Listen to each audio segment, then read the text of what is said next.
2025 లేదా 26లో డిగ్రీ లేదా బీటెక్ చదివారా? సాఫ్ట్‌వేర్ జాబ్ కోసం ఎదురు చూస్తున్నారా? అయితే కోడ్ జ్ఞాన్ 100 డేస్ కోర్సులో చేరండి. జాబ్ సాధించండి. నమస్కారం అలగారి రవీంద్రనాథ్ గారు. నమస్తే అండి శ్రీ గారు. నాగార్జున స్కూల్ ప్రిన్సిపల్ ఎవరైతే ఉన్నారో రూపారెడ్డి గారి మరణం ఏదైతే ఉందో అతి కిరాతకంగా 27 సార్లు పొడిచి మరి 10th క్లాస్ చదువుతున్న వాళ్ళు చేశారు అంటే ఇది చాలా దారుణం అని చెప్పొచ్చు. దీనికి గల కారణాలు ఏంటి, ఎందుకు ఇలా జరిగింది అండ్ రీజన్స్ ఏమై ఉంటాయి సార్? అసలు ఏం జరిగింది? నిన్న పోలీసులు అరెస్ట్ చేసినటువంటి విద్యార్థులు ఎవరైతే ఉన్నారో, ముఖ్యంగా ఈ రూపారెడ్డి గారి హత్య కేసుకు సంబంధించి ఎవరైతే అనుమానితుడిగా సస్పెక్ట్ చేస్తున్నారో ఆ వ్యక్తిని నిన్న జువెనల్ హోమ్ లో పెట్టడం జరిగింది. తర్వాత అతన్ని మాట్లాడడం చెప్పి వాళ్ళ పేరెంట్స్ అతనితో మాట్లాడి వచ్చిన తర్వాత మరొక సంచలన విషయాలు వెలుగులో తీసుకుని రావడం కూడా జరిగింది. వాళ్ళు చెప్తుంది ఏంటంటే, వాళ్ళ పేరెంట్స్ మాట్లాడుతున్న విషయం ఏంటంటే, మా అబ్బాయి ఆ మర్డర్ చెయ్యలేదు అని చెప్పి వాళ్ళు స్పష్టంగా చెప్పడం జరుగుతుంది. మేము అబ్బాయితో మాట్లాడామని, మా అబ్బాయి అలాంటి వ్యక్తి కాడని చెప్తూ, ముఖ్యంగా ఎవరైతే ఈ రూపారెడ్డి గారి విషయంలో జరిగిన విషయం ఏంటంటే, ఒకసారి బ్యాగ్లో ఫోన్ దొరికింది. దొరికితే కూడా ఇప్పుడు మరణించినటువంటి మృతురాలు రూపారెడ్డి గారు గతంలో మందలించారు. అయితే మందలించినందుకు కూడా మేము మళ్ళీ స్కూల్కి వెళ్ళి మాట్లాడడం కూడా జరిగింది. కానీ ఆ ఒక్క కక్షతోటి మా అబ్బాయి అయితే ససేమిరా ఈ మర్డర్కి దానికి ఎటువంటి సంబంధం లేదని కూడా చెప్పడం జరిగింది. ముఖ్యంగా ఏ రోజైతే తను చనిపోయారని చెప్పబడుతున్న తారీఖు ఏదైతే ఉందో అంతకు 4 రోజుల నుంచి కూడా స్కూల్కి వెళ్ళలేదని, ఆ రోజు తను ఇంట్లోనే ఉన్నాడని కూడా గట్టిగా మాట్లాడడం జరిగింది. అయితే ఆ రోజు ఒక పెళ్లి భారత్లో ఈ అబ్బాయి కూడా వెళ్ళి డ్యాన్స్ చేస్తే గట్టిగా మందలిస్తే ఇంటి నుంచి మాత్రం వాళ్ళ అబ్బాయి మాత్రం బయటికి వెళ్ళిపోయాడు. బయటికి వెళ్ళిపోయి ఒక రోజంతా కనిపించలేదు. తర్వాత మళ్ళీ పోలీసులు మా అబ్బాయిని అరెస్ట్ చేశారని తెలిసాక మాకు ఈ విషయం తెలిసిందని చెప్పి పేరెంట్స్ అయితే వాపోవడం జరుగుతుంది. ముఖ్యంగా ఈ ఫీజుల విషయంలో కూడా రూపారెడ్డి గారు ఫీజులు కలెక్షన్ చేస్తున్న విషయంలో కూడా ఆ విషయంలో కూడా ఎక్కడ మాకు కూడా వాళ్ళకి ఎప్పుడు ఇబ్బంది లేదు. గతంలో ఒకసారి ఫీజు మేము చెల్లించకపోతే వెళ్ళి మాట్లాడడం కూడా జరిగింది. అప్పుడు ఆ సందర్భంలో కూడా మాకు ఆ టీచర్ మీద సరైనటువంటి ఇదే ఉంది తప్పించి మా అబ్బాయికి ప్రత్యేకించి ఆమెను చంపాలనే ఉద్దేశం అయితే లేదు అని చెప్పి కూడా వాళ్ళు ఒక వెర్షన్ నిన్న మీడియాతో మాట్లాడి కూడా వాళ్ళు చెప్పడం జరిగింది. అంటే ముఖ్యంగా అబ్బాయి లిక్కర్కి అంటే మత్తు పదార్థాలకు బాగా బానిస అయ్యాడని చెప్పి ఇంతకుముందు పోలీసులు కూడా చెప్పడం జరిగింది. ముఖ్యంగా నల్గొండ జిల్లా ఎస్పీ గారు దాన్ని కూడా వీళ్ళు మాట్లాడుతూ మా అబ్బాయికి అసలు మందు తాగే అలవాటు లేదని, అలాంటి అలవాట్లు ఎప్పుడు చెడు అలవాట్లు లేదని, అసలు ఇందులో గట్టిగా మా అబ్బాయిని ఇరికించారు అంటే ఫ్యాబ్రికేట్ చేసి మా అబ్బాయిని అందులో ఇరికించారని చెప్పడం కూడా జరిగింది. ముఖ్యంగా మరొక కీలకమైన విషయం ఏంటంటే, వాళ్ళు ఆ అబ్బాయితో మాట్లాడుతున్నప్పుడు అబ్బాయి విషయాన్ని వాళ్ళతో చెప్పాడని చెప్పి మాట్లాడడం కూడా జరిగింది. అంటే రూపారెడ్డి గారి హత్య కేసుకి మా అబ్బాయికి ఎటువంటి సంబంధం లేదు, అంటే ఏదైతే జరిగిందో సంఘటన అందులో మా అబ్బాయికి ఎటువంటి సంబంధం లేదు. పోలీసులు తన మీద 3rd డిగ్రీ ప్రయోగించి ఒప్పుకునే విధంగా, అంటే ఈ మర్డర్ కేసుకి తనతో సంబంధం ఉండేటట్టుగా అంటే ఒప్పుకునే విధంగా బలవంతంగా వాళ్ళు దాన్ని ఆ అబ్బాయి మీద ఒక 3rd డిగ్రీ ప్రయోగించి గట్టిగా కొట్టారని, తిట్టారని, ఆ రకం గాయాలు కూడా చూపించడం కూడా జరిగిందని చెప్పి పేరెంట్స్ అయితే నేను మీడియాతో మాట్లాడుతూ ఈ విషయాలు ఇప్పుడు నేను మాట్లాడిన విషయాన్ని కూడా చెప్పడం కూడా జరిగింది. సో పోలీసులు చెప్పిన వెర్షన్ ఎలా ఉందంటే,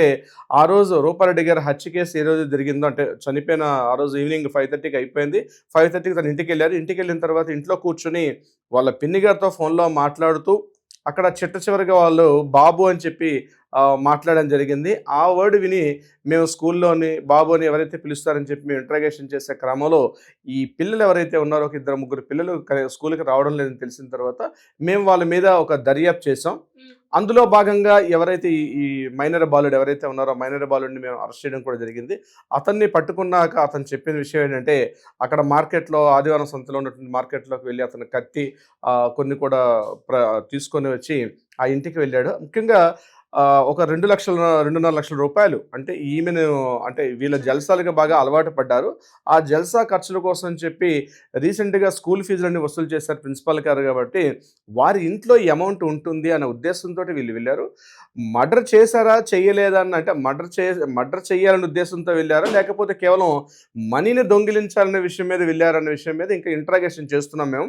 అది ఇంకా కన్ఫర్మేషన్ కాలేదు. అది కన్ఫర్మ్ అయిన తర్వాత మేము ఛార్జ్ షీట్లో ఫైల్ చేసే అవకాశం ఉంటుంది. ప్రస్తుతానికైతే కేవలం 2.5 లక్షల రూపాయల అమౌంట్ కోసం వెళ్ళారని, తర్వాత దొంగిలించిన తర్వాత ఆ క్రమంలో గట్టిగా ఎప్పుడైతే రూపారెడ్డి గారు ఈ అబ్బాయిని స్కూల్ స్టూడెంటే కాబట్టి గుర్తుపెట్టి గట్టిగా బాబు అని పిలిచిన, అంటే పరిచయం ఉన్న వ్యక్తి మొహంగా కాబట్టి బాబు అని పిలుస్తుండగా ఇమీడియట్గా వెనక నుంచి వచ్చి గట్టిగా స్టాబ్ చేసి ఆమెని పొడిచి చంపేశారని చెప్పి నిన్న ఎస్పీ గారు చెప్పడం కూడా జరుగుతుంది. ఇక్కడ 2 విరుద్ధ ప్రకటనలు. ఇప్పటివరకు మనం వింటున్న విషయం ఏంటంటే, ఈ అబ్బాయే చంపాడు అని చెప్పి ఇప్పటివరకు మనం గడిచిన 2 రోజులుగా అనేక సందర్భాల్లో మనం మాట్లాడుకోవడం కూడా జరిగింది. కానీ ఇప్పుడు నిన్న వాళ్ళ పేరెంట్స్ వచ్చిన తర్వాత ససేమే ఎట్టి పరిస్థితుల్లో మా అబ్బాయికి ఈ మర్డర్కి ఎటువంటి సంబంధం లేదు, కేవలం ఒక ఫ్యాబ్రికేటెడ్గా పోలీసులు దీన్ని మార్చారని చెప్పి నిన్న మీడియా ముందు కూడా గట్టిగా చెప్పడం కూడా జరిగింది పేరెంట్స్. సో విషయం ఏం జరిగింది, మొత్తానికైతే ఇక్కడ రూపారెడ్డి గారు మరణించడం జరిగిన సంఘటన తెలిసిందే.